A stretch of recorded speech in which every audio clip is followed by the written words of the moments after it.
7 minutes. I am doing the announcement now. Welcome all to take 2 of episode 91 of Seddy Bimco. The 51st episode since I joined. And I don't even care that those are the right numbers because this is take 2. Folks, 91. Listening at home, 91. We have been recording for 49 minutes.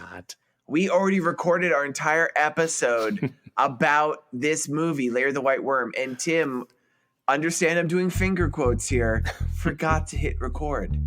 It's Seddy Bimco Part 2, The Revenge.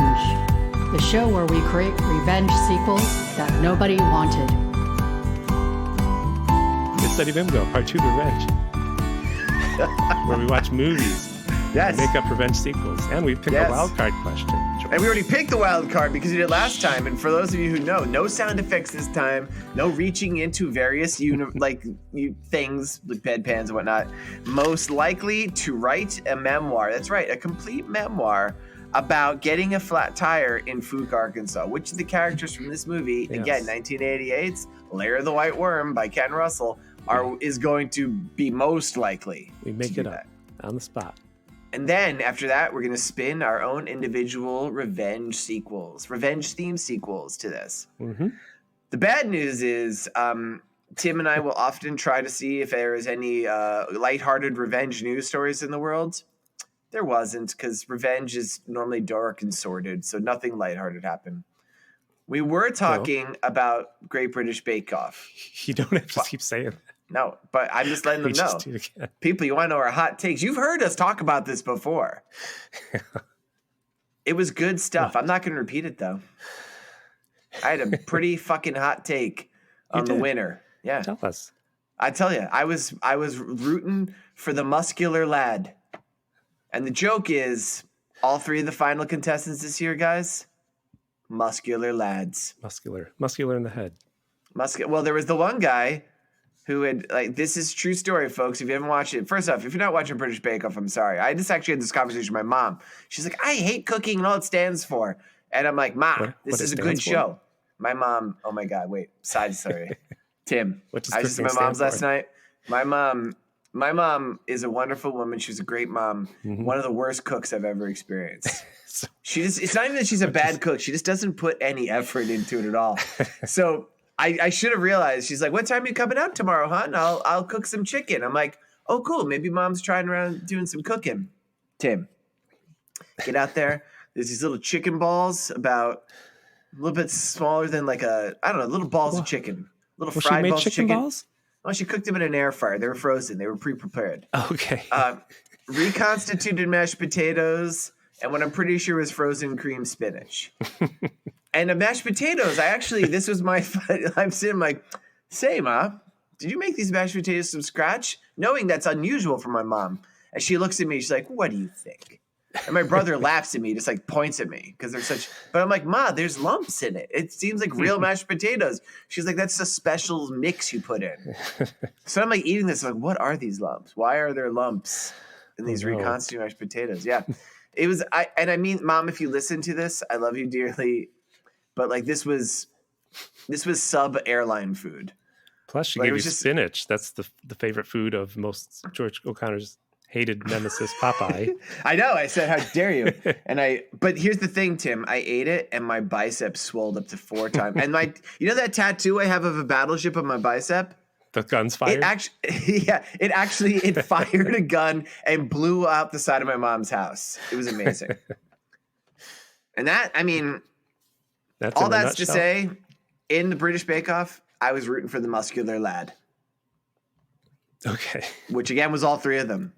Man, Marcy on the I'll give a shout out to the movie mixtape. She had a crush on him, so I know she's happy. On one of the muscular lads. On the tattooed Williamsburg guy. She called him hipster guy. Is he a hipster? He was young and had tattoos. The 3 muscular lads, for those who didn't watch the show, there was the guy who had, in a rugby injury, had to have metal mesh replace part of his skull. Mm-hmm. And then there was the muscular lad with tattoos, who I guess is the one Marcy from Mixtape liked. And then there was the one, I already used this joke before, but Tim wasn't recording it. I called him off-brand Harvey Dent because he looked like the guy who plays Harvey Dent in Batman The Dark Knight Rises. Okay. And that's it. That's all we got. You know we what? got end of the show. End of the entire show. Our shows go long. Why don't we just talk about the movie? All right, let's talk about the movie. This is a movie, Lair the White Worm, 1988, a UK and US co-production, directed by Ken Russell. It's a movie I would say, watched 5 times. What? Whoa, I've seen it once. But I've not seen it since like high school. This was a movie that was a big hit with me and my friends back in the day. And I was kind of like, I remember there being a lot, like a fair bit of nudity in it. I'm like, I wonder why I like this movie. It's probably the nudity. There was a lot more than just a fair bit of nudity. This movie was funny. It stars, well, I mean, lots of nudity, lots of shocking nudity, stuff you don't expect to see. Lots of shocking, just like a lot of scenes that I'm just like, I can't believe I'm seeing this. Tame by today's standards. It was, but like, just picture like little high school George. Like little, a bunch of little nerds. Me and all my little nerdy friends, little boys and girls in a room. We're all like, we're very curious about sex, but so scared. And we're all watching this, and then like these things are happening. We're like, hee hee hee hee. This was very titillating. Wow. Starring a young Hugh Grant, playing a foppish, upper-class British guy, as Hugh Grant is doomed to play forever. James Dampton. James Dampton, which that reminds me of something else I have to talk about. A young Peter Capaldi, pre-Doctor phase, playing what I can only assume is an offensive Scottish stereotype, named Angus Flint. Yeah. Doesn't that sound like somebody who would fight Scrooge McDuck? Yes. That is because isn't his arch enemy Angus Flintheart? That I don't know. I think so. Let's see. There is Amanda Donahue, who was in stuff. She was in L.A. Law. L.A. Law, as a very naked person. So this is based on, I said this before, I think, but I don't remember if it was when we were recording. It's based on a Bram Stoker novel. He didn't even finish. I read. Oh, really? I didn't catch that. I know he wrote it. It was published or was written a year before he died. And it is apparently regarded as one of the worst novels ever written. Ooh, yeah. He was. They found like a recording of him reading it with piano playing and drums, but they're finally able to isolate his voice and get this last novel from Bram Stoker. And in the 90s, George Harrison wrote a gloss on it. He's like, "This is crap. Throw it away." Wait, was George Harrison Scottish now? He is. Oh my God. Yeah. And Capaldi, once we're talking about the Beatles, I don't know if you did this research. Do you know what in 1985, Peter Capaldi, who played Doctor Who and who plays Angus in this movie, he was in a Beatles biopic, and you would care to guess which Beatle he played? John. Nope. What? Really? No. Pete Best. No. Stu Sutcliffe. Come on. Murray the K. The main Beatles, not the backup Beatles. Not the fifth Beatles. I guess George. Yep, he played George Harrison. I would have guessed John. Well, obviously I did. I guessed John. You all heard it, folks. John. Yeah. And he also, the facts don't end. In 1993, they were auditioning people to be in the new Star Trek Deep Space Nine show, and he tried out for Captain Sisko. Sisko. And he ended up playing Worf, right? Yeah, that's him. A lot of people, they think it's what's his name, Michael Dorn reprising his role. No, it's Peter Capaldi. This guy's talented. Yeah. What else? A lot of facts there. Catherine here's another Oxenberg. fact. Catherine Oxenberg. Who's that? Is she the blonde lady? One of the two blonde ladies? The Virgin, and she plays Eve Trent, and she is related to the Prince Edward, Duke of Kent, Princess Alexandra, Honorable Lady Ogilvy, Prince Michael of Kent. I can't go through them all. And she was the host of SNL in 1986 because she was on Dynasty. What? Yeah, I read. She was the host. What year did she host Saturday Night Live? 1986 because she was on Dynasty. That's interesting to me. Yeah, weird. Because I don't want to say her performance isn't. Well, so the ladies are not well treated in this film because the men figure and also everything. 86. That's 2 years before this. Mm-hmm. She was on Dynasty. That's nuts. But the ladies are not treated well in this movie. The guys figure everything out, and everything they say, they go, "What? Are you crackers? Are you nutters?" Yeah, especially Eve's sister Mary. Eve and Mary, by the way, folks. Eve and Mary. Yes. Sisters. Did you capture the name? Did you catch the name of the director of photography in this? Oh, I did not. I should have. Yeah, you're saying that. I mean, we're listing all these. Oh, like, Dick. So you're just trying to make me say Dick Bush? Dick Bush. I was reading that seriously, like, oh, it's a silly name, but George brought this up for a reason. It couldn't be just for the silly name. Oh, it could be, Tim. Yep, Dick Bush. So the movie opens up. We see the type. It says Bram Stoker's Lair the White Worm, yada, yada. Yada. Angus Flint, a.k.a. Peter Capaldi, the doctor. Looking young. He's got fabulous hair. Yeah. Very offensively Scottish. Wearing a kilt throughout this movie. Not even lying. Like, he's digging in the yard of this house. And you kind of hit the ground running. You don't really know these people related. There's these two blonde ladies, the aforementioned Eve and Mary. Mm-hmm. Eve is the one that hosts Saturday Night Live. She has longer blonde hair, and she runs off the scene early yelling, "Oh, my spotted dick." Right. Did you catch that? And I was like, we're in for a good movie. And then the other one, who I actually didn't catch her name, was Mary for a while, so in my notes I referred to as Pixie because she has a pixie cut. Yeah. You call her Pixie? Yeah, she had a pixie cut. Well, they own the bed and breakfast, and their parents disappeared. And Angus Flint, Peter Capaldi's Scottish character, is a archaeologist who's staying there, and he's digging on their property. And it turns out that their property back in the day was site of some sort of Roman ruin. Yes. And they dig down, and he finds a giant skull. Which they think is a dinosaur, maybe. Yeah, although, Tim, did you catch what he said? He was accurate. You mean when he said the dinosaurs missed the Romans by however many million years? He said 25 million years. Oh, that's wrong, right? That's so fucking wrong. Between 65 and 66 million years, you fucking Peter Capaldi. Well, to be fair to him, he's an archaeologist, not a paleontologist. He's not somebody who deals with bones. But he finds this skull and he goes, "Yeehaw!" And he like yells in this very exuberant way and holds the skull up. But this is the third movie in a row where people have tried to mislead people about dinosaurs and when they existed. Well, I know in Ernest Goes to Camp, there's the problem where it's the puppet show, which gives us erroneous information. What was the other one? What was Hercules? Oh, wait, what did they say about dinosaurs? I think Pretzi was Hercules' plucky assistant, if you remember. Yeah. And he had a dinosaur bone in his apartment. He said, check this out. It's like 10 million years old. And we're like, come on, Pretzi. Pretzi, you fucking idiot. I think we're going to have to watch a straight up dinosaur film to have a chance to correct this. So, yeah. But I was impressed that in probably the only incident of the women being intelligent in this entire movie, Mary's like, she deduces it must be from pre-Roman times because of the depth of it. Yep. So I was like, all right, they gave her that much. Then they go to a party. There's some party happening. Well, okay, here's the part I want to talk about. So this is actually I think a kind of interesting thing. So this spot of England is set in the ancestral lands of a royal family called the Damptons. Right. And this is actually based on a real mythological, maybe an oxymoron, but a real folktale mythological set of stories in England called about the Lambton worm.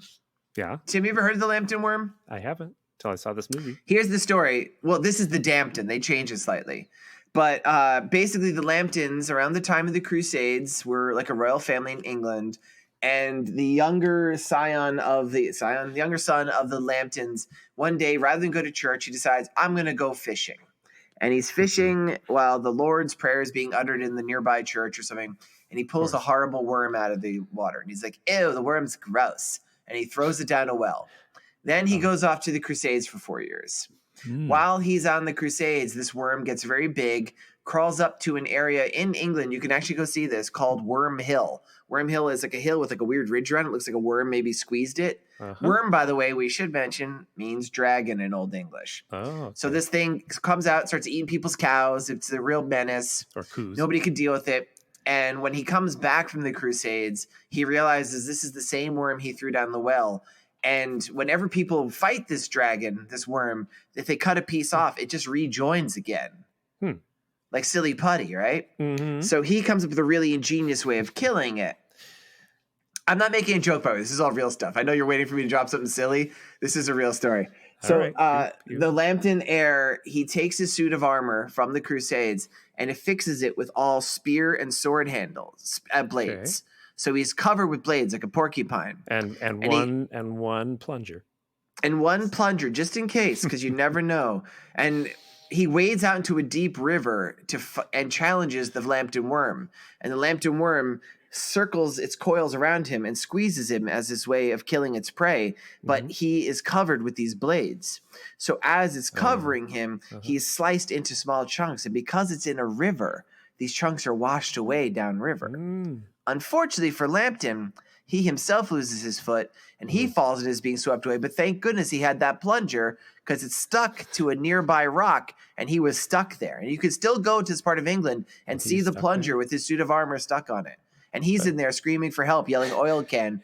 And people give him strawberries sometimes, but really they just leave him alone. He Ouroboros himself. Eh? What? Come on. Did he? Ouroboros is when a snake eats its own tail. Oh, I mean the world egg. What's he called? Phanes. Yeah. I don't know. I forget. Yeah, but that was a good story. Good story. Anyway, I think it's cool. Foot?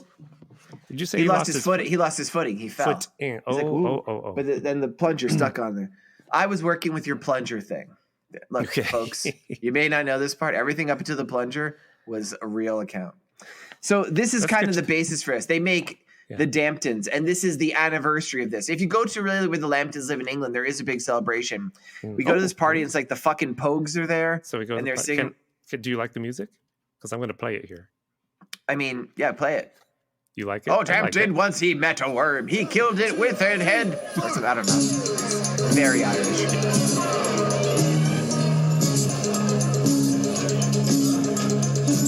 John Dampton went a-fishing once, a-fishing in the weir.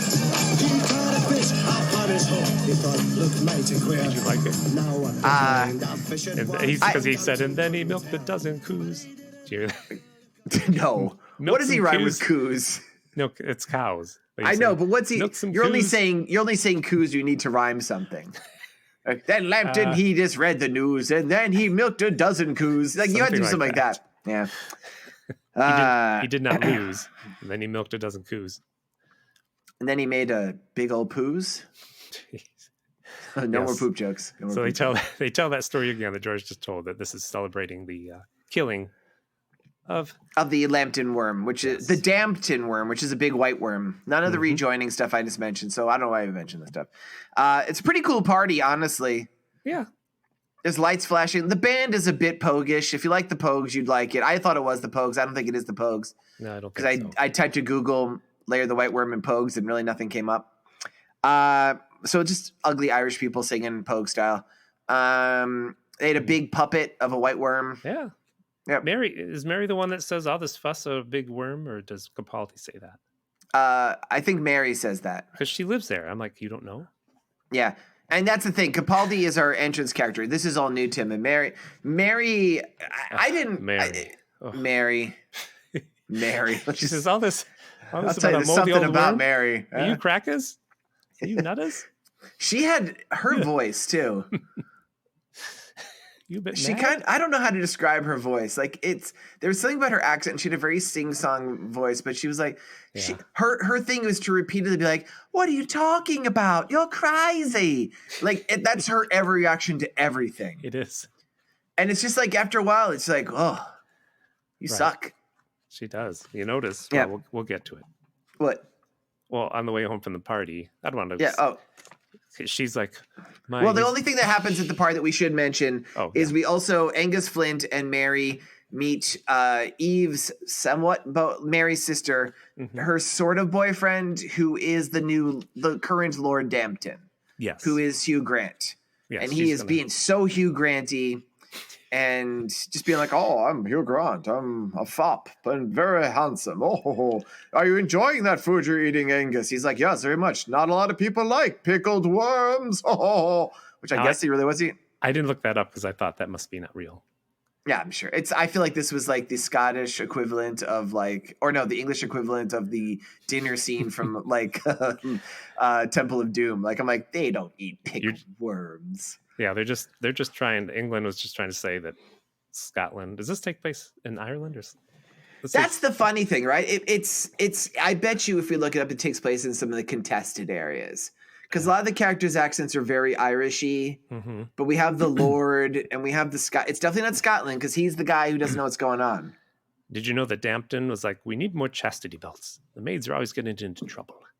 Did you hear that? No, I didn't know. No, that's really what he said. Wait, I think you're actually right. There was something like that. Yes. He does make a few weird. He does make references to the chambermaids who we never see. No, we never. Do you think they're real, or do you think he's having a psychotic?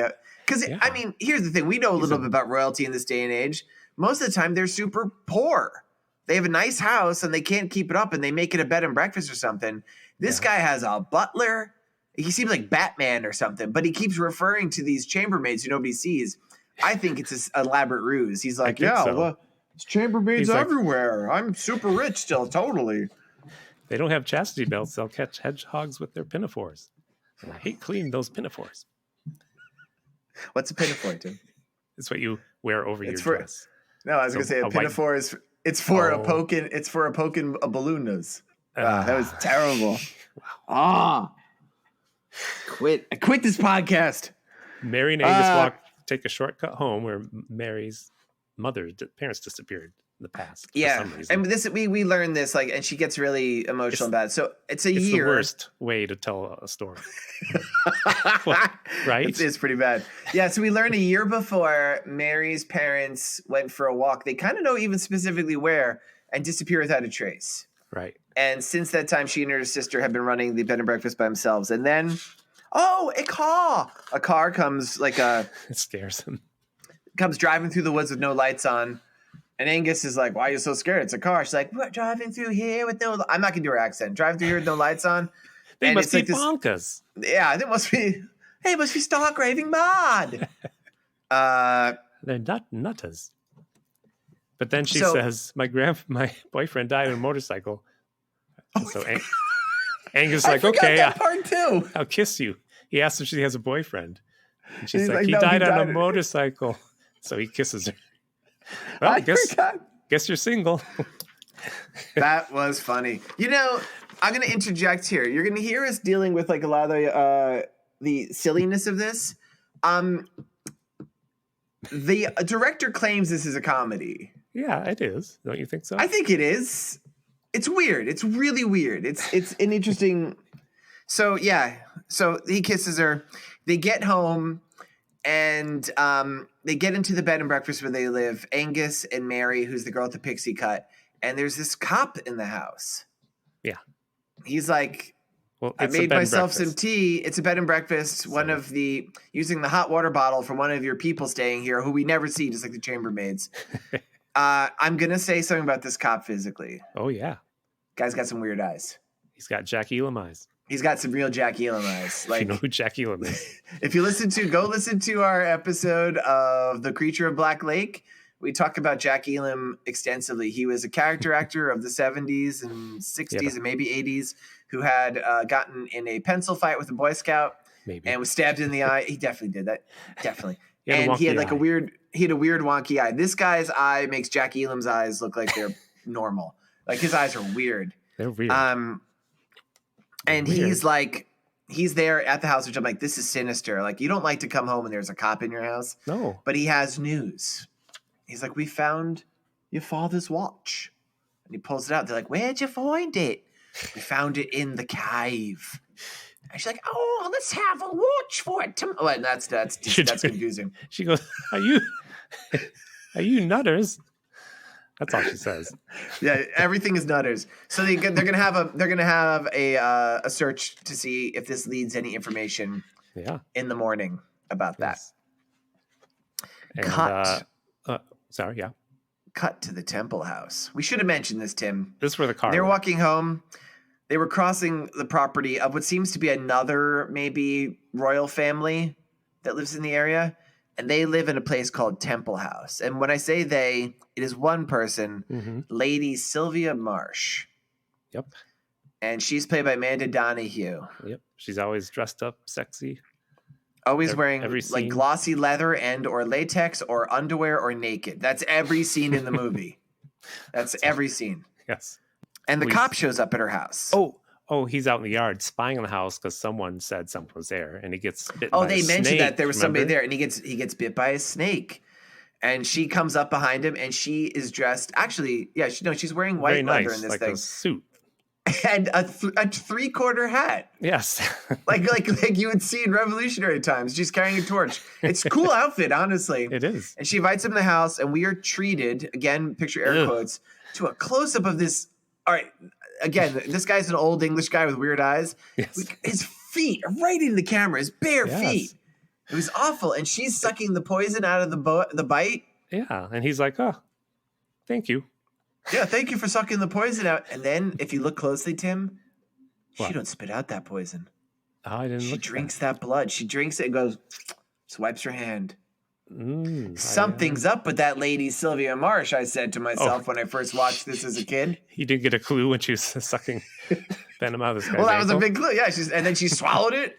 I'm like, I think she's one of, and the book is by Bram Stoker. I'm like, I think she's one of those Dr. Aculas. When he leaves, he calls his partner. Why does he call his partner?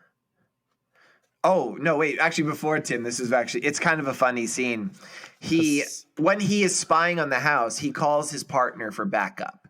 Oh, did I get this out of order? I should say the cop's name is Ernie, too. Let's try to give him a name. Ernie. And he's like, come back me up. He's like, I can't. You have the car. And he's like, well, get on your bike. He's like, I can't find my bike pump. He's like, well, then get a cab. And he's like, I busted him for drunk driving. It's just like this. Yeah, I know.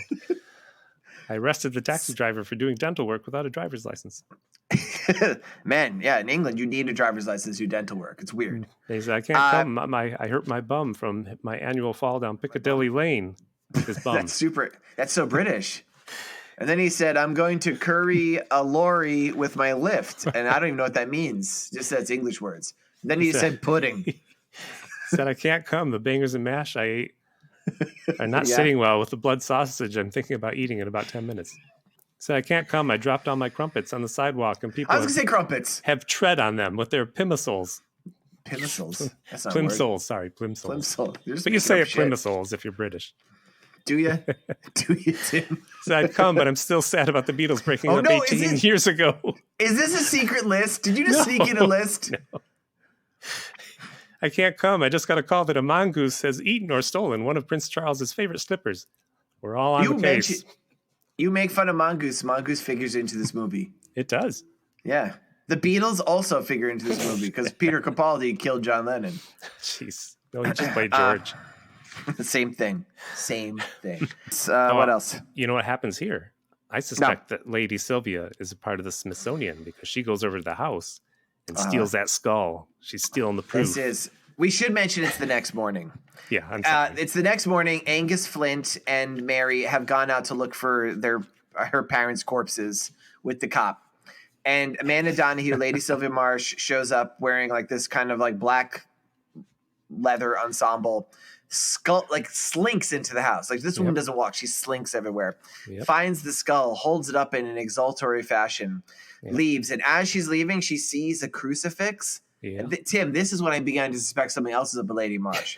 She extends huge fangs out of her face and then shoots venom all over the cross. Yep. And I was like, think there's something up with her. When you were a little kid watching this, did you all go, oh? Did one child get up and run away? I don't know. Wait, no, we weren't children. I mean, we were children. We were like high school. That's what I'm saying. I want you to picture like profoundly horny little kids watching this profoundly horny movie. No, a little older than that. I would say, actually, I think I was 13. I couldn't. Yeah, I was about 13. So anyway, maybe early high school, but like this was a movie we watched a lot. Okay. So she spits venom on it, steals the skull, and disappears without anyone seeing her because there's nobody else staying at this bed and breakfast, despite what the cop would have us believe otherwise. And they make a big point. They make a big point. Are you going to go to Hugh Grant, Dampton, and Eve coming home? They come home, yeah. They make a big point that's thanks for keeping me up all night dancing. Because, she's the one that were like, she's a virgin. Because when I saw this, like, why are you saying that? Thanks for keeping me up all night. That's interesting. Dancing. Okay, Tim is pointing at it becomes a plot point later that Eve, the one coming home with Hugh Grant, is a virgin. Yes. And I have to confess, that didn't even register in me. I just figured they came home from, like, they were out all night. They were doing stuff. Fingers stuff. and mash. Fingers and mash. Yeah, fish and chips. What else, Tim? Hall & Oates. They got on a coach. Yeah. And then they took the tube over to yeah. Keep interrupting me. Yeah, well, I'm just helping. To Piccadilly Lane. You already did Piccadilly Lane. Some other place English. They had some tea. Piccadilly Lane's a popular place. How about Penny Lane? They go to Penny Lane. They went potholing. Potholing? Is that English? Yep. Do they go train spotting? Yes, then train spotting. Is it 28 days later? Are they zombies? Oh, yeah, it's gone. So they're walking around the house, and find the note. I guess they didn't have sex because that's important later. Mm-hmm. And Eve goes upstairs and she notices like there's this crap all over the crucifix. And as we all do, like I don't know about you, Tim. I walk in a house and I see like what appears to be like piss, perhaps, all over a crucifix. I touch it immediately. Yeah, I would too. She touches it, and then this is when the movie becomes batshit crazy. Yes. So I want to. There's the first thing we see is we see a crucifix with Jesus nailed to the crucifix, and it's not a statue. It's actually a him. guy as Jesus. It's white. It's him. He's white. Yeah. He's white, It's also Jesus. beardless, which I'm like, I don't think I've ever seen a beardless Jesus before. It's weird. It actually was enough that I was like, that ain't Jesus. It was him, George. Who is that? Don't question it. But there's a difference to this than normally we see Jesus. Aside from the fact he had a beard, he's a giant white snake is wrapped around him and is chewing on one of his arms, which is nailed to the crucifix. The sky is superimposed with flames that look very fake. Like video effects. Like video effects. Like this looks like an early 80s, like early days of MTV music video, like level special effects. And we see Amanda Donahue, Lady Sylvia Marsh. She's naked and blue with snakes, fangs, and snake eyes. And she's kind of slithering around this Jesus being eaten by a snake, flicking her tongue and out, going like blah blah blah blah blah blah. Yes. And then we see a bunch of nuns. One of the nuns is Eve. And then these Roman soldiers run in and tear the nuns' clothes off and rape them. Yes. And we keep cutting back. No, but it's more like you see him naked. You see a Roman soldier licking a nun's head. You almost said priest. I caught that. I see. Well, yeah. And this goes on. There's this crazy. I think there's crazy music playing. Yeah, yeah. And the worm eats Jesus' arm off, which I thought was interesting because like his arm's like off. Yeah, at the end, like the last bit, like it's chewing on his arm. It's like it bit his arm off the cross. I'm like, yeah, you get him, worm. And then suddenly we cut through, and Hugh Grant has found Eve on the floor, all collapsed, and she's back. It's like, what's wrong? What's wrong? She said, "Oh, it was Jesus. He didn't have a beard, so I didn't know if it was him." And an arm at the end. Everyone knows his nickname is Jesus Beardo. Jesus Beardo Christ. Yes. Everybody knows that. Wait. They get tea. They make tea. Oh, she posted Parents Watch Out. It has snake hands. You're right. Yeah, and the watch grew snake. Or I couldn't decide if it was supposed to be snake hands or it was a snake. I don't know. And they realized what? It's called snake hands. Snake. Oh, is this part of your story? No, just snake heads. Are you making jokes? Snakes don't have George. George, snakes don't have hands. George. No, what else? Chickens don't have fingers, but I ate them in a restaurant the other day. So, so much for your theory. They got run over by the trolleys. They had a bunch of trolley cars. The trolleys. Yeah, those chicken fingers are a mystery. So Nobody knows where them fingers come from. You know what? I wouldn't be surprised if it turns out the chicken fingers are just humans' fingers. Could be. Yeah. At the Last Supper, they only had one chicken, and Jesus said, "What?" They just reached into the back, and suddenly the chicken had fingers for them to eat.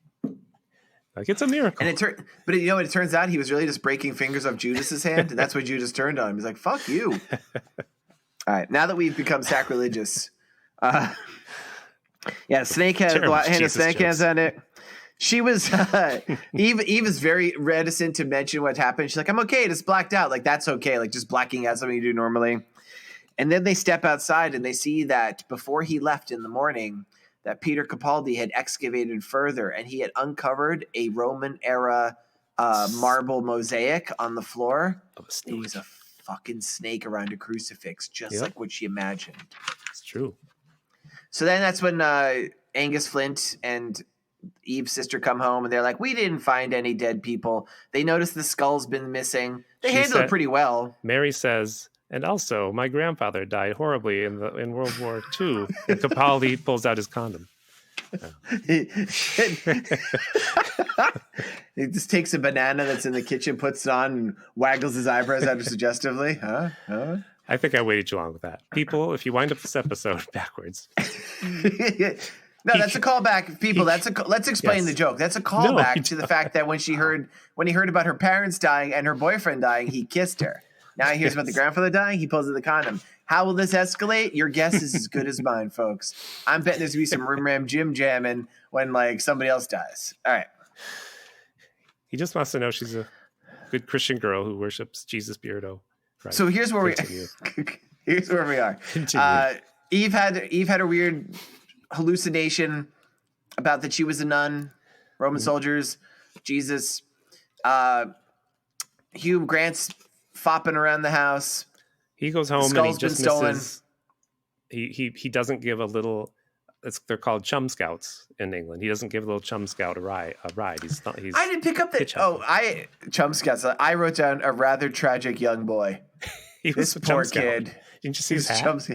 He man. How do we describe this kid charitably? He's like the dog boy from White Christmas, Alfalfa.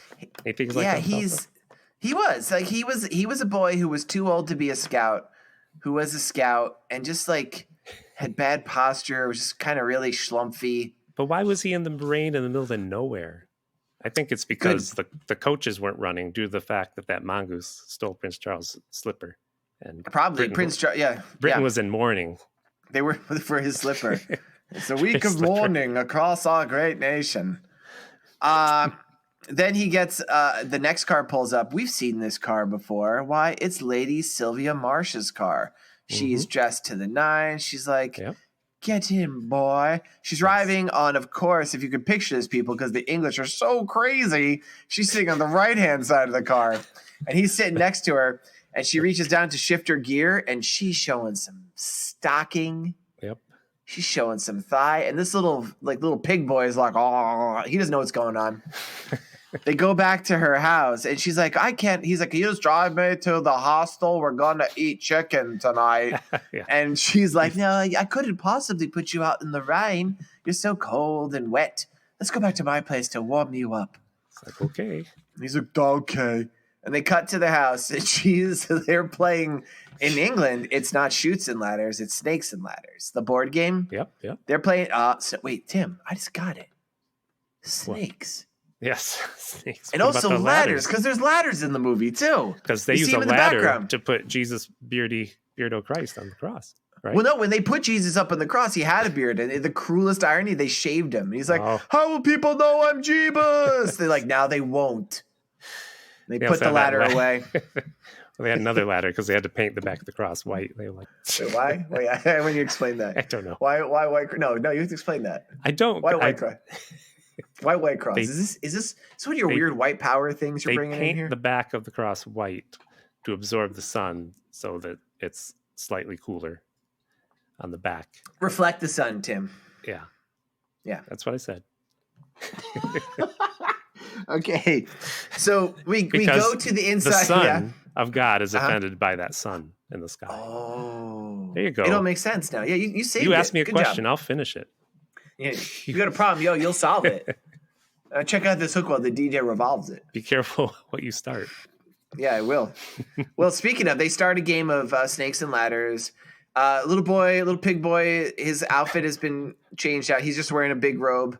And Lady Sylvia, she is wearing nothing but an open silk robe, black bra and lacy underpants, and like high heels. And he doesn't seem to be aware anything's going on. I'm like, well, fella. He had misplaced excitement. He suddenly pulled out a harmonica, and just playing it. What the fuck? Tim's not even joking, folks. Like he makes a line. He's like, he doesn't call her harmonica because you have to get in the entendre. He's like, I'm pretty good at playing the mouth organ. She's like, ooh, I bet you are. But this little dolt pulls out a fucking harmonica. I'm like, you have a naked Amanda Donahue, essentially naked, just laying there, like clearly being like coming on to you. You're like, I'm gonna play a harmonica. Who do you think you are, Bob Dylan? Right. And then she's like, I need to wash you. So they cut to like her giant tub where she's in there. Is she? No, she's on the side, right? She's on the side in her underwear. He's naked. Yeah. In there. She's still in the underwear. He's naked, we presume, because then he stands up. We don't see it. She goes, Ma, you are a growing boy. And he's like, duh, duh. And then she goes off camera because you know what she's doing, Tim. Yeah. She's where she's putting her mouth, right? Sucking the venom out of his ankle, just like that. Well, we're looking at this ugly pig boy's face. We think perhaps, to put it indelicately, he's being filleted. Mm-hmm. And then she looks up suddenly, hisses at the camera. She has big old fangs and snake eyes, goes back down, and there's a horrible chomping noise, and he screams in pain. Yeah, you better believe. He was not filleted. He was deflated. He was inflated with venom. This movie has we've all thought about it at some point. How come vampire movies don't have people biting the dicks of guys? Now you got it. She bites him. She's actually not really a vampire, though. She's more of a snake lady. And she's saying, like, I put venom in you and, you're a virgin. That's lucky. You'll be fed to him and stuff. You're like, what is this? But then, and he's paralyzed because he's got venom in his ding dong. And he's just sitting there going like, duh, duh. And then the doorbell rings. And she's like, I'm really doing you a kindness. And close up as she's wearing black glossy boots. Yes. Slowly steps on his head, just pushes him under the water. I'm like, damn, take that, chum scout. Chump Scout, yeah. Chum Scout. Oh, Chump Scout's even better. You're right. Tim, who's at the door? Mr. James Dampton. Yeah, and he's all like, "Oh, I'm so glad to see you back. Us royalty need to stick together." Flop, flop, flop, flop, flop, and stuff. And I don't know, what do they talk about? I can't read my notes. She throws the chutes and ladders into the fire, and she says "Rosebud," and I'm like, "Well, I kind of get that, but I don't know if that's really appropriate." That was weird, right? Yeah. I was like, says, what? She's like, nothing.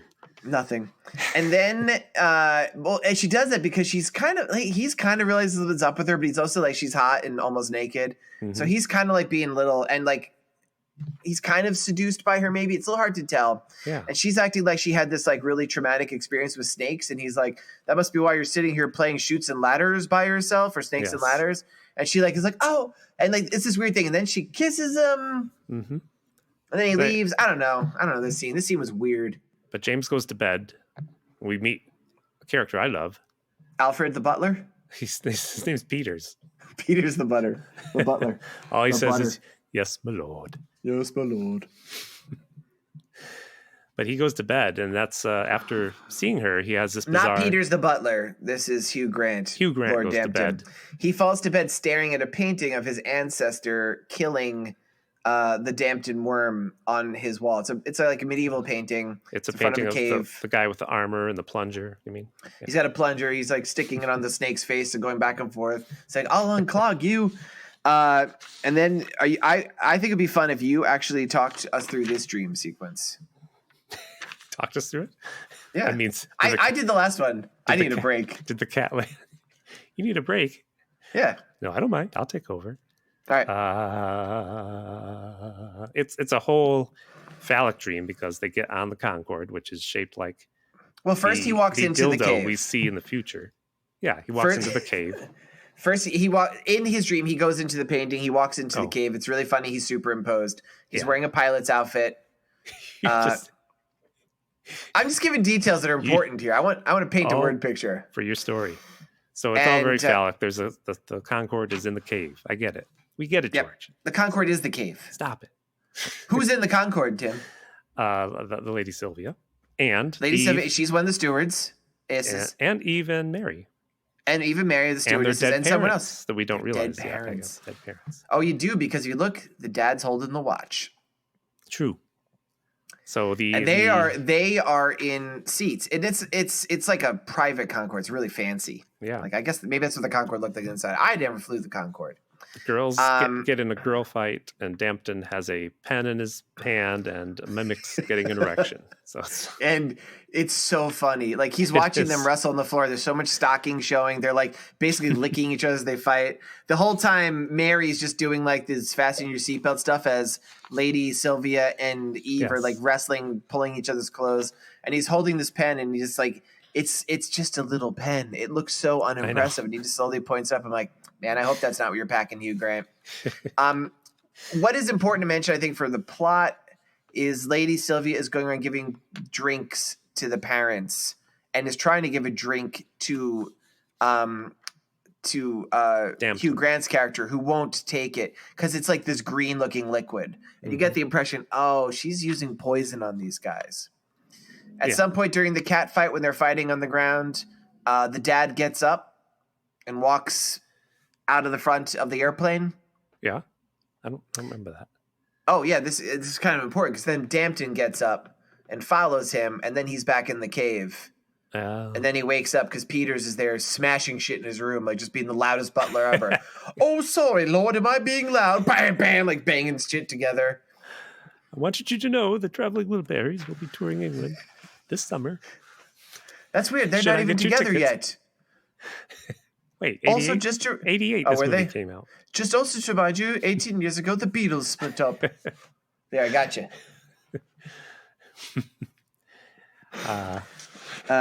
He says, Peters, go draw my bath. And then Peters takes out a sketchbook and just sits there. Jesus. He's reading. Was there anything else important besides the sexy wrestling on the plane? No. Oh, there is. Yeah. He was doing a crossword puzzle, and it was a crossword puzzle, but instead of doing a crossword puzzle, he was just like doing a connect the dots thing, and it becomes a drawing of a snake wrapped around a crucifix. He's like, oh. Oh, and he was reading the paper, and he read a story about 18 years ago, the Beatles split up? Terry Nathaniels is the quarterback for the Ohio Clippers. He's reading the story. He scored 89 points. 89 points? In the game last week, right after he heard his mother died in a terrible wheelchair explosion. And after the game, they interviewed Terry Nathaniels, asked him how he felt about all this. And he said, I just want to remember her last words to me. She said, thanks for the dynamite. Yeah. So that was a story in the newspaper. So he wakes up and finds the watch. That's what's important. He finds the watch? He does. Doesn't he find? Oh, no, sorry. No, the four of them now go to the cave. They go to the cave, yes. It's because he has a new theory because of his dream. Like I said, the men think of everything. And he's like, I think that worm pooped it out. He digested your parents. Yeah. And Mary says, are you crackers? Are you nutters? To be fair for her, I know that's kind of her thing. Like, if some dude is like, yeah, I think a giant snake ate your parents and shit him out. Yes. He literally asked, was there evidence of excrement around when they found it? They're all like, what? You fucking maniac. So his theory is, yes, that somehow after this dream, he's like, oh, I got it. These caves are very deep. Some creature has survived since the Mesozoic era. It survived the extinction of the dinosaurs and stuff. It's a giant monster. It's been living in this cave for millions of years, or descendants. It comes with the theory it's probably hermaphrodite. So it reproduces asexually, which I'm all like, this kind of tracks, I guess. I know. It needs the heat of the cave. It all works. It all works for me. But it eats people and poops them out. But they want to go see drawings in the cave, which shows someone wearing this big pointed dildo that we see later. Not just someone, Tim. Someone with boobs. Yes.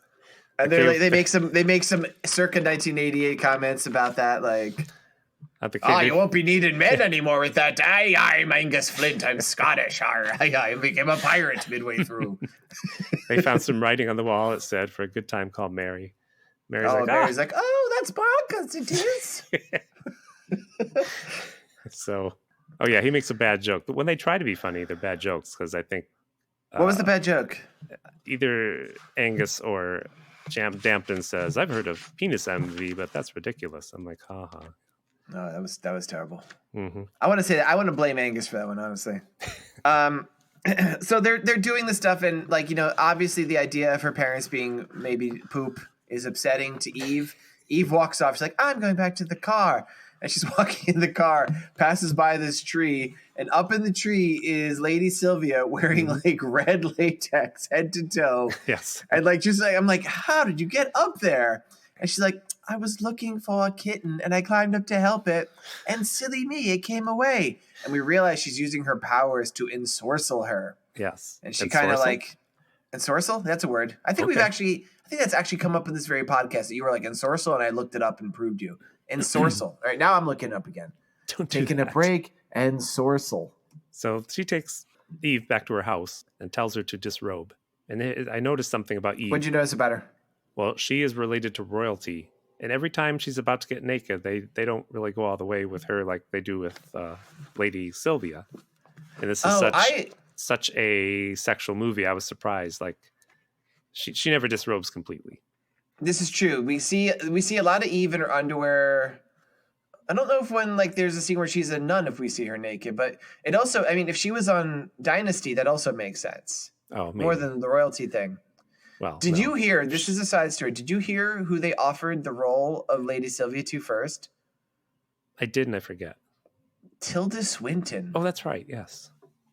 That would have worked. And she turned it down. That would have been weird. I didn't even know Tilda Swinton was on the scene back then. Yep. I mean, this movie is nothing but fetish wear and nudity. I don't know that Tilda Swinton would have been too up for that, but boy, okay. Did she take... Yeah. Yeah, I've lost track of this plot. Well, this is where Sylvia is naked, and she's telling Eve to get naked, and then she's like, "Nope, stop there." And yeah, Sylvia's laying in a tanning bed. Yeah, completely naked, and she now has Eve completely in her mental thrall. She tells her to get naked, and she stops in her grandy underpants and bra. Yes, and then she tells Eve to call Mary, tell her you're going to leave town because she's going to keep her here. Yep. Remember that? And yep. She's under her spell, but she looks at her crucifix ring, and for a moment she's able to break the spell and yell at her. While she's on the phone. So she's on the phone, and Lady Lacey was like, "Do it convincingly." She's like, "I'm going to the train station."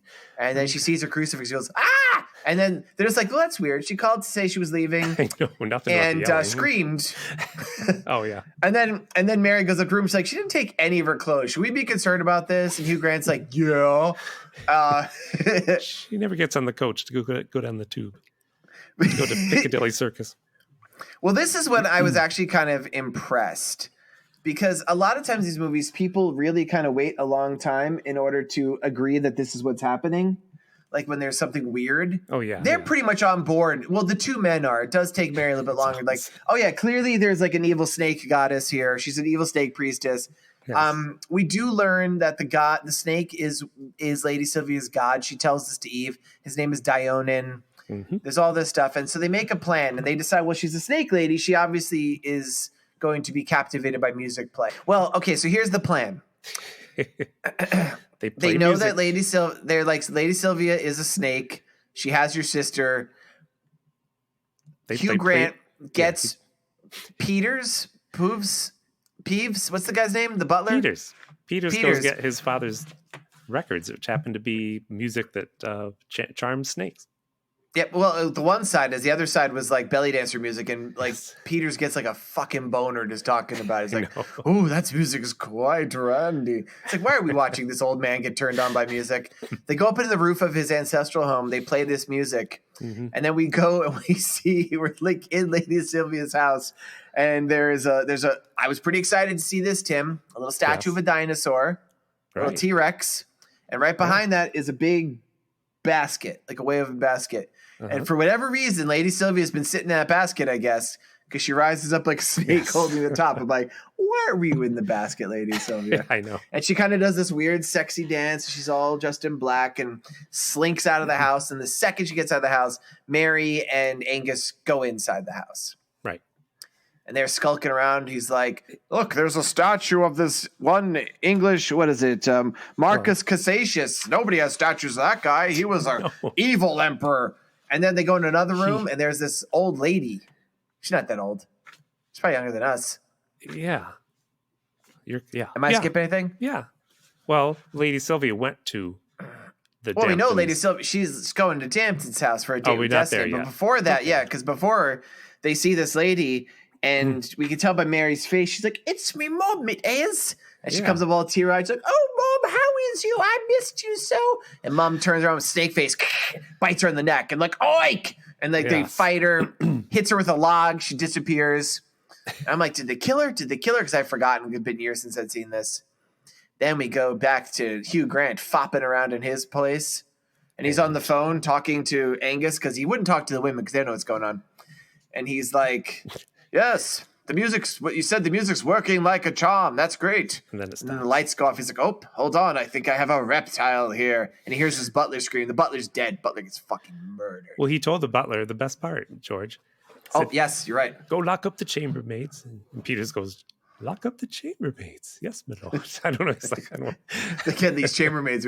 Those horny chambermaids. He gets killed immediately as soon as he goes outside. He does. And he's like, oh, dear. I think there's something afoot. And he's in the dark waiting for this thing to happen. He's like, and he gets another phone call and he's like, oh, right, the music stopped. And he turns and something jumps at him. It's the old lady. Well, it's her mom. He grabs his ancestor's sword off the wall, swings it around slow motion, cuts her in fucking half. Yeah. That was pretty cool. That was pretty cool. She lands in two pieces. He's like, well, that was quite a tight spot. What? And then he calls back Angus. They talk more on the phone. And then this is a scene I want to hear your theory on this. He looks down and like the half of the mom is there and she's about to bite his foot and we cut. I didn't see her try to bite his foot, I guess. I thought she was just Well, she's like curled up in his leg and she's got her fingers like, and then it cuts. Oh, wow. I totally blanked out on that, George. So I'm like, I guess Hugh Grant's a vampire now or a snake person. No, I'm being totally serious. I was hoping you paid attention because it was something I was surprised to see. I'm like, they're going to follow up in this, right? And they don't. Something got edited out. Yeah, I think it did. But it's weird that this much was in. Do you have his sword? He just sliced her hand off. I think he's literally leaning on the sword like it's a like a cane because he's very foppish, I may have mentioned once or twice. Yes. Yeah. He's a bit of a fop, this guy. I'm going to say fop again. Fop. Pop that P. When does the police guy show up again? When does the police guy show up? Next morning. Next morning. So because he shows up, he's like, everything is okay after this. And it's now known that the mom is dead. They found her in this house. And the police guy the next morning shows up to Mary's house and goes, you need to identify the body. That's right. And she's like, well, you knew her for years. He's like, it's just public. It's just the way you got to do it, miss. And they're driving. Do it, miss. You got to do it right. It's the way you got to do it. Oh, you go do it. Oi, sporting dick, it is. This is Ernie with the wonky eye. Ernie with the like really fucking weird eye. Because George, this is my list. Yes, let's hear this list. Reasons Ernie's eye was so wonky. Jack Elam, number one. As a child, he got into a fight with another chum scout, and that kid stabbed him in the eye with a crumpet. Nice. Okay. All right. What's next? And they did go to the NHS about it right away because the nation was in mourning. So British. One of then Prince Charles's slippers being nibbled on by a bloody mongoose. Thus, the hospital was shut down. Oh my God! This was the other slipper. Happens every year. Prince Charles. But you got to either get rid of the mongooses or get rid of the slippers, Prince Charles. I know. But he says he also tells a tale that he damaged his eye one day in London because he says that it was 1969 and he was in London and he heard Beatles music coming from a rooftop and he looked up to see where the music was coming from and he saw a sign for a pub and it was happy hour. So he went in there and got drunk and started to fight and damaged his eye when some bloke hit him in the eye with a crumpet. Was the bloke Pete Best who was watching from the crowd below and cursing his luck? Damn it, that could have been me up there. Could have been me say that Ringo Starr, if that is his real name. Give me a pound so I can call the police on them. Well, give me a pound. Give me a what do you use in What is England for a phone call? I don't know, but a pound seems like a lot for back in 1969. Did I just give you George's currency Kerner? George's currency Kerner.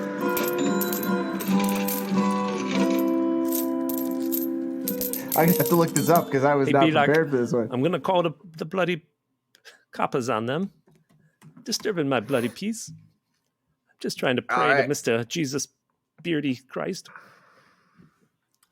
Oh, I'm not going to do it. I don't know. I can't do it on the fly.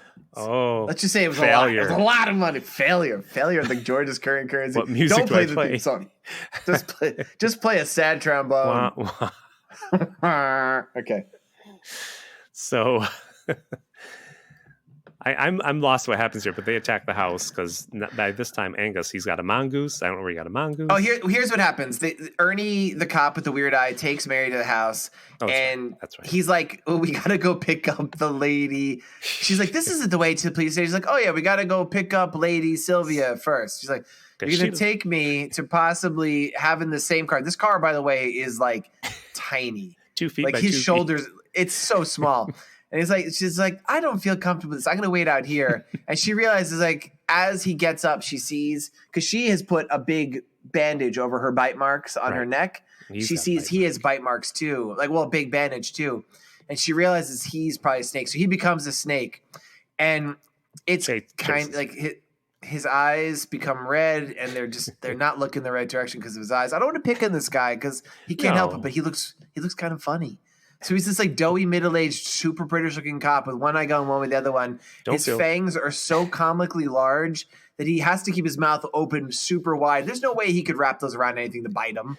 Don't feel bad about that guy, George. That man was actually a very skilled cat who played people in movies back then, and that cat. Oh wow! That cat is now dead.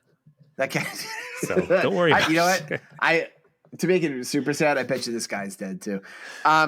She tries to escape him. She's running around the outside of this old house, the temple house. She runs down a ladder, and then she's in like this subterranean area, and he's coming on her, and then she's trapped between. For some reason, there's like a boa constrictor there, which it's like making like rattlesnake noises. I'm like, they don't do that.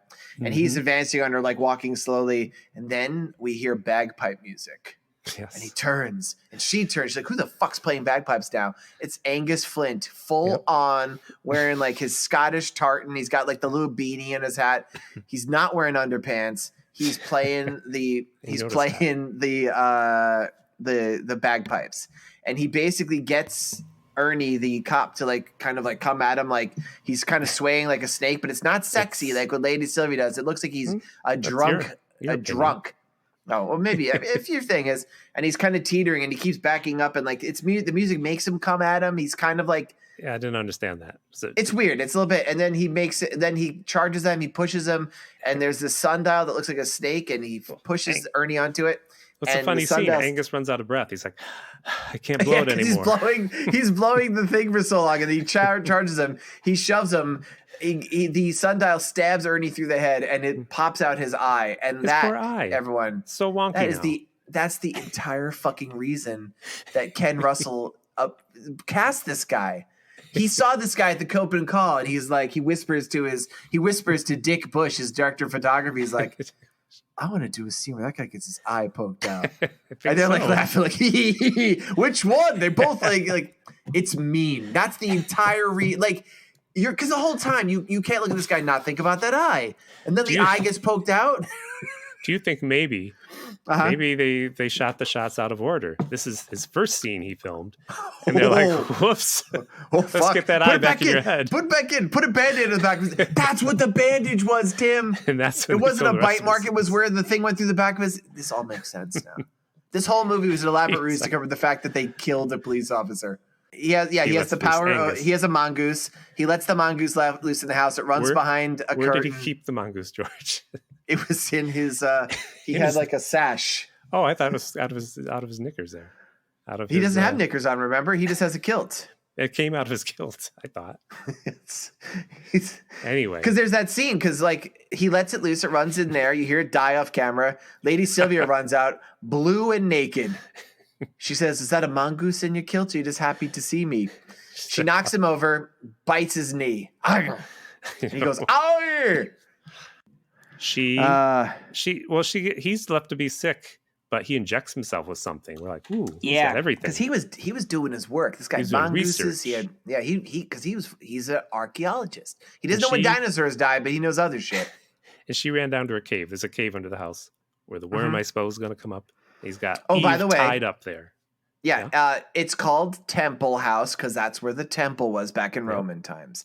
While this is all happening, we should mention that I never really picked up this Hugh Grant. You're like, where's Hugh Grant? Yep. He got a bunch of guys to put smoke in the caverns because he's like working on this dinosaur theory. So there's all these guys. They're like, this way, lads, chop, chop. And they're filling with smoke, which actually kind of what happens here because Eve is all tied up in her underwear. Like Tim was mentioning, like, why don't we see her naked? I should mention, folks, he was texting me. He's like, I'm tired of there being her underwear. I want to see butts. I want to see boobs. That's the way Tim talks in his text. I texted JBC. You know what that stands for? Just butt crack? No, Jesus bearded Christ. Why won't they show? Jesus bearded Christ. Underwear off. She's tied up with her arms above her head on like above a hole in the ground. Lady Sylvia comes up blue and naked. She looks like a snake. Actually, she's not quite naked. She's got like a belt on. Yeah. Because then she walks off after she kind of like feels up Eve a little bit. Mary's tied up on the floor because nobody cares about Mary because she's just dumb. We don't care if she got there. Yeah. Something happened. I don't remember how. She's all tied up and crying. Peter Capaldi's doing something somewhere. Hugh Grant's filling the caverns with smoke. Well, she brings everybody there, but Angus, he wakes up because whatever he injected himself with, helped him. It was an anti-venom, I guess, or some sort. So we thought. So then Lady Sylvia comes back in. Now she's got an enormous strap on. Yes. And it's pointed and like she insinuates she's going to have sex with Eve, I think, because then the snake comes and she's like, well, because no time of what Hugh Grant was doing. Yeah. It's a scene where you'd see it like imagine this if you could, folks. We're framed. We see the granny underpants bottom of Eve. We're looking between her legs. We see this naked Eve Donahue come up with like this huge fucking strap on. And you're like, oh no, are we going to see this? And she slides her hands down her hips and is about to pull down the underpants. And Tim's going, yes. And then the snake is coming around. She's like, oh, the worm's here already. I guess you're lucky, love. Yes. And so we see this it's like a big white hand puppet coming up the hole. Yeah. Going, it was okay. It was actually pretty good. Shouldn't have been stop motion, but yeah. Should it have been stop motion? Yeah. I think what it should have been was a real fucking giant lake monster. That's what I would have done. Yeah. Yep. So it's coming up slowly, like a flower. And they're going, rawr, and Eve is freaking out a little bit, but she's still not freaking out enough. And Lady Sylvia pulls her so she's dangling above the hole in her underpants. And Lady Sylvia's still blue and naked, running about, being all naked and blue. Well, she fights Angus, if you want to get through this, right? If I remember. Sure, he bit Angus. But they fight each other. They fight. Well, Angus rescues her because she thinks Angus is underpowered, paralyzed with toxin. He comes running and he goes, no. He tackles her, shoves her into the hole. Lady Sylvia falls and is holding on to the feet of Eve. Then he pulls out a knife and instead of just like stabbing her in the face, he slowly saws her hand off. And she's going, ah! I'm like, how is she not letting go? This doesn't faze him at all. No, and he's just sawing her off. And while this is happening, because she was in the middle of cutting the rope with the same knife to drop Eve into the monster's mouth, he keeps looking up and the string's about to break. This puppet's coming up going, rawr, rawr. And then he completely severs her arm and it's still holding on to Eve's foot. And Lady Sylvia falls into the monster and gets eaten. Yep. Then he captures Eve. Then he pulls something else out of his oh my God, knickers. I didn't forget this. He's got everything in there. What does he pull out, Tim? Grenade. He pulls out a fucking hand grenade. He drops it down the hole and blows the monster to shit. Yeah. Cut to the James. In the cavern. Meanwhile, like Lord Dampton, Hugh Grant's like, good job, chops, cheerio. They did nothing. They did nothing. Spots of tea. No, they did. Which I realized. Really? The monster, didn't do much. They saved her from getting the dildoing because the monster was coming up early because they were filling the cave with smoke. That was not very clear. It was not very clear. Like I said, I've seen this 5 times. This is when I realized it. It's also really not necessary. You want to quickly wrap up the ending? Yeah. So the girls go to the hospital because they're, They're traumatized.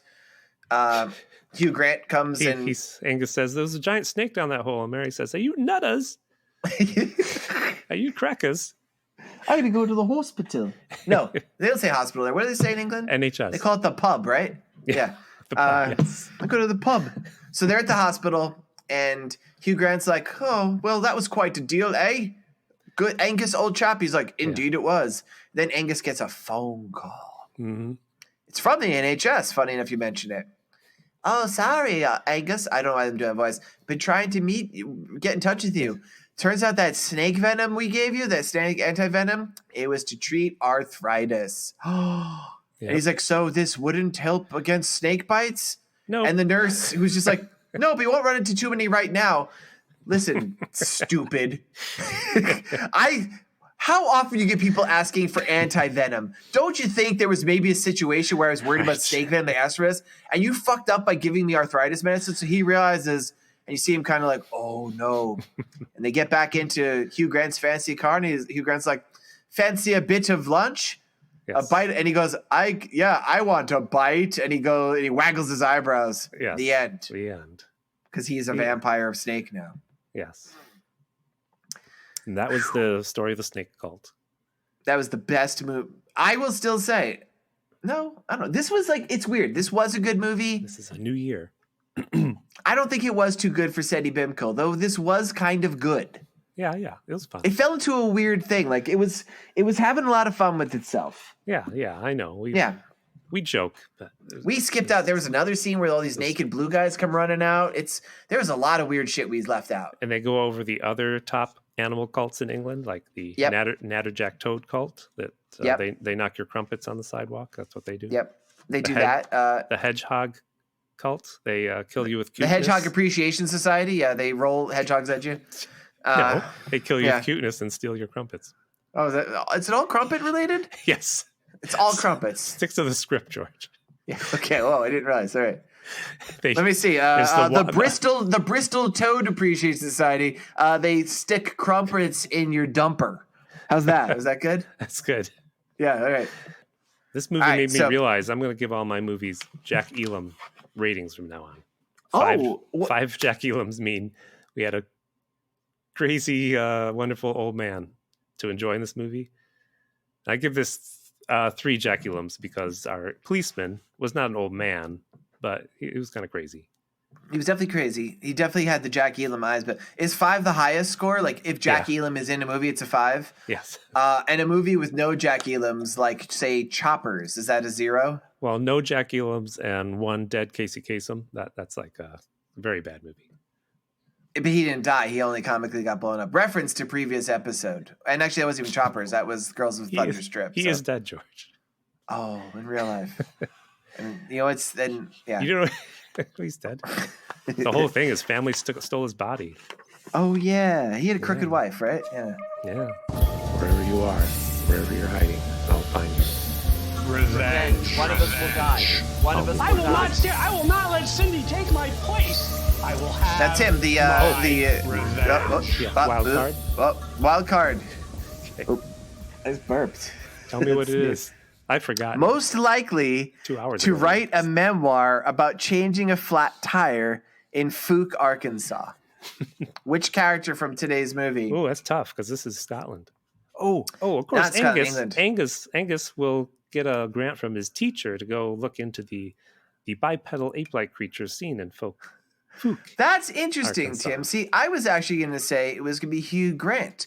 Could we combine these two and say that they're on a road trip? Yeah, they're on a road trip. They go on a road trip because one was in Grenada. He was in the war, and one was just hiking around Canada. And they're as they always do when Angus and Hugh Grant are on a road trip. They sing Muppet songs. They're singing "Moving Right Along," "Footloose and Fancy Free," and they're having a great time. Wouldn't you know to fucking blow out? And they go, "Where are we?" They're like, "Fouke, Arkansas. How did we get here? We're in the United Kingdom." Jesus, bearded Christ, where are we? Jesus, bearded. Where are we? Wait, oh, that's good. Who was that? Which character?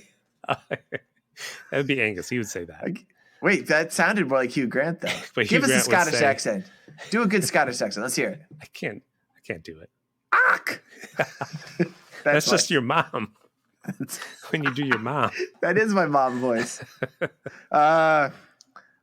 We blew out the tire again. We did. How's that? That's okay. If you're Scottish and you're listening, please write in and tell us how great that was. Hello, Simon.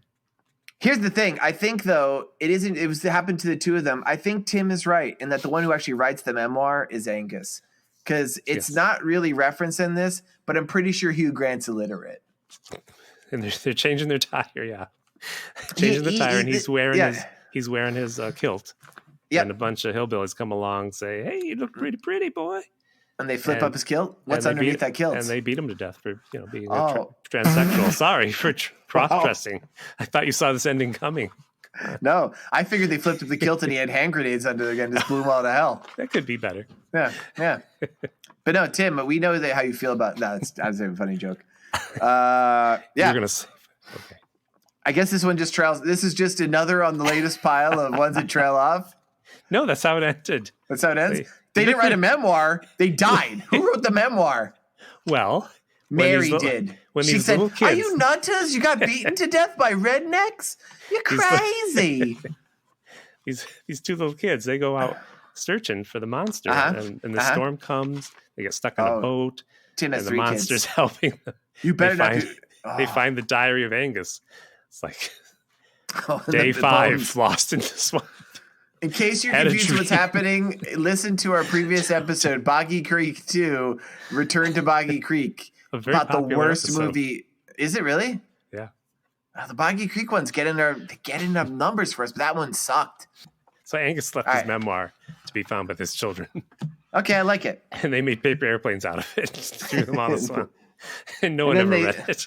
And then they got used as toilet paper by Oswald Cobblepot or whatever the fuck is there. Yeah. Oh, even better. Another winner. Actually, this is not... Folks, you just heard us make up a story on the spot. All right, so should we do our revenge stories? Yeah. I got nothing this week, Tim. I sat there for like a half hour trying to write something. Oh. I'm going to... So I'll go first. You think about it. All right. I'm making mine shorter and shorter. This was nice. I'm going to go really short, I think, because this is a very long episode. So Angus and the Girls. That's a good name for the movie. Yeah, Angus. I'd go see it. I would see that without knowing anything about it. Go, Mom, there's a new movie called Angus and the Girls. Can we go? And she's like, "Why are you talking with an English accent, you little shit?" And she slaps me. All right, go on. What am I doing? We got to get through this. Let's get through it. So Angus and the Girls are infected by the snake venom, as we saw at the end of the movie. Mm-hmm. And they go after James. And James jumps out of the car that they were in at the end of the movie, and he's on the run. You know why James is on the run? He wants to get a hold of that stupid lady at the hospital that gave them the wrong antidote. Oh, that's actually a good person to get revenge on. Yeah.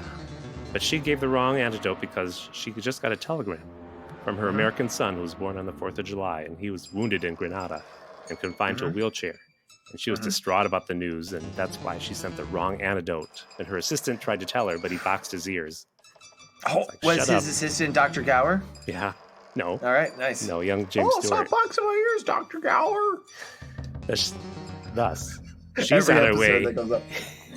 She's on her way to get revenge on the colonel that told her son the army was an adventure. But that colonel, Colonel Kurtz, Sanders, has gone down the river Thames, or Thames. Thames, yeah. But I say Thames to get revenge on Prince Charles at his forest retreat.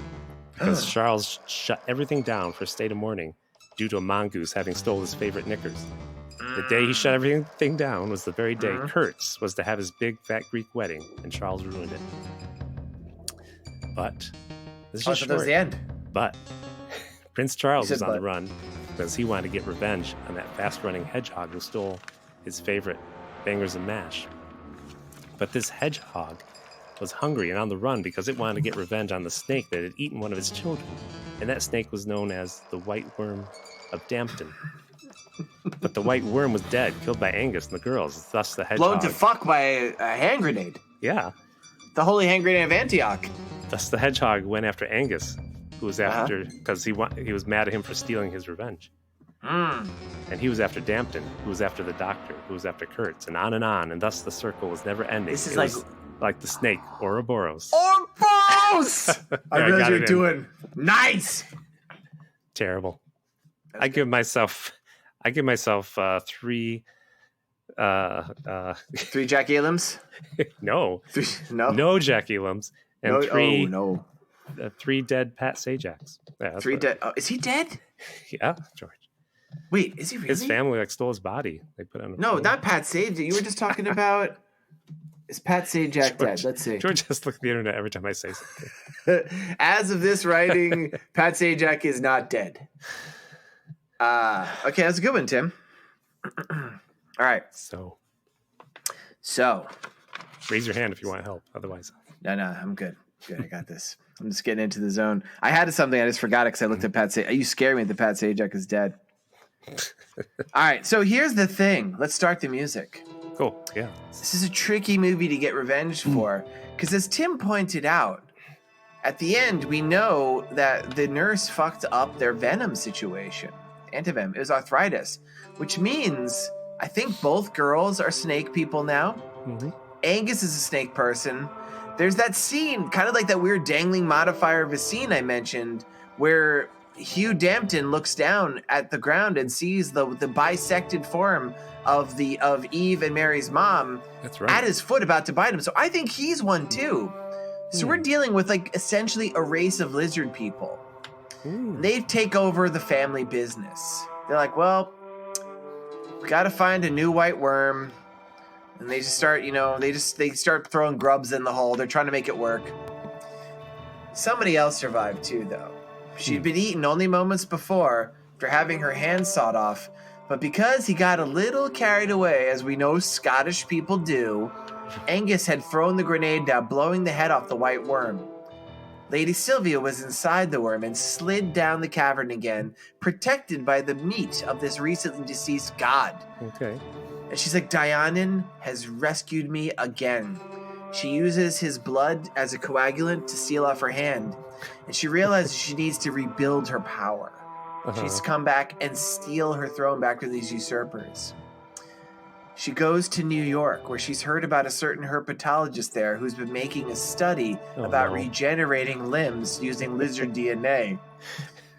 She goes to Empire State University and talks to Dr. Curtis Connors, Jesus. a.k.a. the Lizard. Jesus bearded Christ. Yes, Jesus Beardo Christ indeed. Yes, Spider-Man foe the Lizard. He is smitten with the frequently naked English woman, and he leaves his wife, let's say Martha, and the two of them run off and become reptile overlords together. Huh. Meanwhile, in England, in the the best sewers? they could find... No, they're in the sewers now. That's where they start for London. They get to New York. Let me tell you, you know the expression "fuck like bunnies"? Yeah. You should see how a snake lady fucks a lizard man. Oh, brother. It's a spicy meatball. In the sewers? In the sewers. It's dirty. Okay. They both have cloacas. Cloaca means sewer. It all makes sense now. You get it? Yes, it does. They're just fucking their way through Europe, getting closer and closer to the ancestral home of the Damptons, which, of course, now is staffed by the 4 lizard people, the new lizard people. They're trying to replace that white worm. They're not doing so good. The best thing they got was a length of garden hose that they left out in the sun to bleach. Mm-hmm. It doesn't have the same effect. And then, one day, One I don't know, fine she just day? kills them all. Yeah, she just fucking kills them all. Jesus. Yeah, it's just fucking brutal. She spits venom on their hose. They all grab it, and they all freak out, having a memory of like reincarnation and shit. Reincarnation was part of this. We didn't mention that. Yeah, Eve was reincarnated as a nun. They all freak out. They see what they're reincarnated as. So Hugh Grant, it turns out, I've always been a fop. He freaks out, jumps down the hole, kills himself.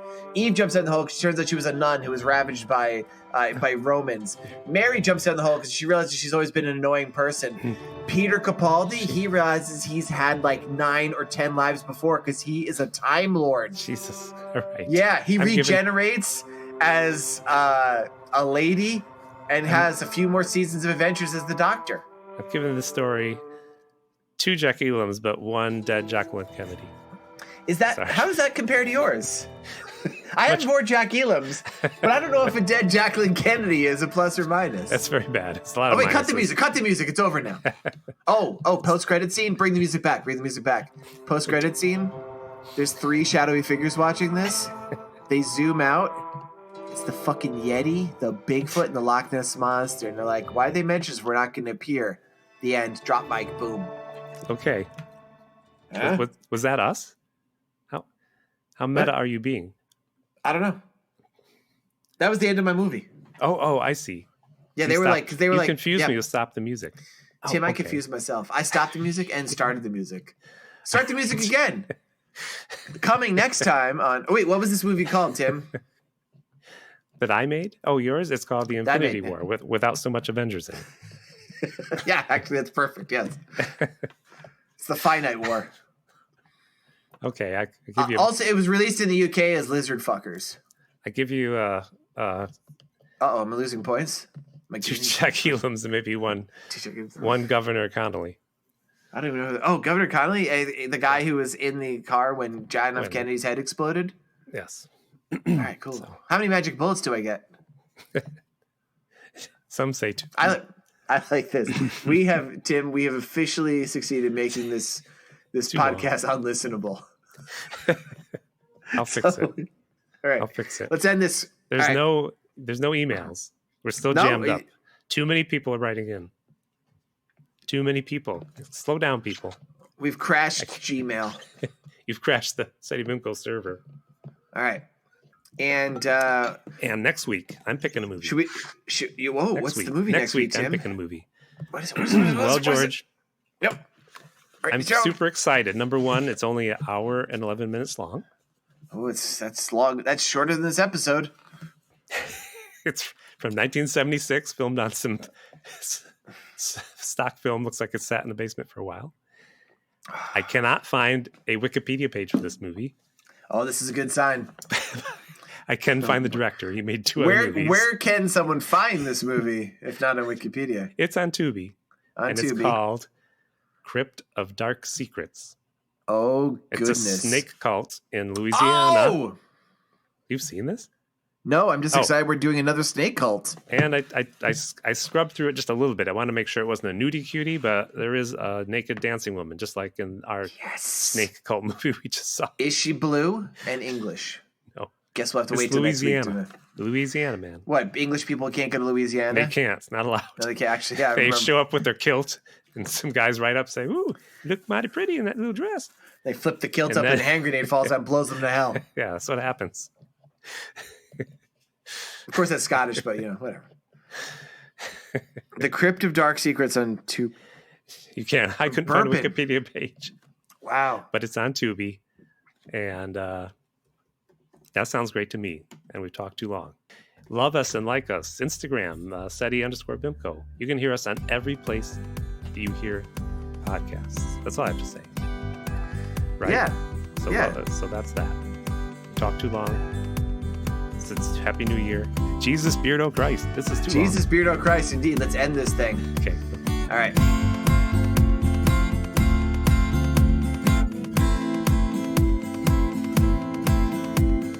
This has been a Pity Party Line production. Party line, it's a party line.